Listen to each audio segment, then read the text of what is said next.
నిన్న జరిగిన సాధారణ ఎన్నికల్లో మైదుకూరు బడిలో ఉన్న సిట్టిపల్లి రఘురామరెడ్డి గారు గత 10 సంవత్సరాలుగా అభివృద్ధి చేసి ఓట్లు అడిగారు. మేము పథకాల మీద పథకాలు మీకు ఇంటికి చేరింటేనే మేము ఓట్లు వేయండి అని అడిగాము.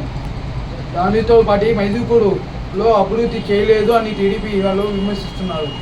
దానికి అర్థం ఏంటంటే మేము అభివృద్ధి చేసింది ఏంటంటే చెప్తాము. ఓ గర్ల్స్ హై స్కూల్ తెచ్చింది రఘురామరెడ్డి సారే మైదుకూరికి. ఇందిరమ్మ కాలనీలో ఎంఆర్ఓ ఆఫీస్ కట్టడం రఘురామరెడ్డి సారే.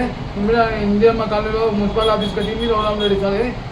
ఇందిరమ్మ కాలనీలో police station fire engine office కట్టింది రఘురామరెడ్డి సారే. ఇందిరమ్మ కాలనీలో SC సప్లైంట్ కింద నిధులు చేసింది రఘురామరెడ్డి సారే. ఇన్ని అభివృద్ధి చేసినాము కాబట్టి మేము ఓటు అడుగుతున్నాము. ఆయన గుర్తు ఓటేయమని మేము అడిగినాము. ప్రజల్లో మాకు బాగా స్పందించారు. ప్రజల్లో మాకు బాగానే విశ్వరించి రఘురామరెడ్డి సార్ను విశ్వరించి మనకు ఓటు వేసి అఖండ మెజార్టీతో రేపు రాబోయే జూన్ 4 ఫలితాల్లో అఖండ మెజార్టీతో రఘురామరెడ్డి సార్ను ఊరేగింపుల మీద మేము తీసుకొని వస్తాము. పోలింగ్ బూత్ కౌంటింగ్ స్టేషన్ నుంచి ఊరేగింపుగా తీసుకొని వస్తాము. ఇక కడప పార్లమెంటుకి వస్తే షర్మిలమ్మ గారు ఒక్కటే అంటున్నారు. వివేకానంద రెడ్డి కేసు ఒక్కటే పట్టుకున్నారు కానీ షర్మిలమ్మ గారు మేము ఇది అభివృద్ధి చేస్తాం, మా పార్టీ వస్తే ఇది చేస్తామని చెప్పలేదు. ఇక్కడ వివేకానంద రెడ్డి కానీ బూత్గా చూపిస్తే, అవినాష్ గారిని కేసు చూపిస్తే అది బూత్గా చూపిస్తే మాట్లాడుతున్నాడు కానీ ఇది చేస్తాం, మా గవర్నమెంట్ వస్తే ఇది చేస్తామని చెప్పలేదు. అలాగనే మళ్ళా ఇంకో టీడీపీ అభ్యర్థి అయిన భూపేష్ గారు అదే చెప్తున్నాడు.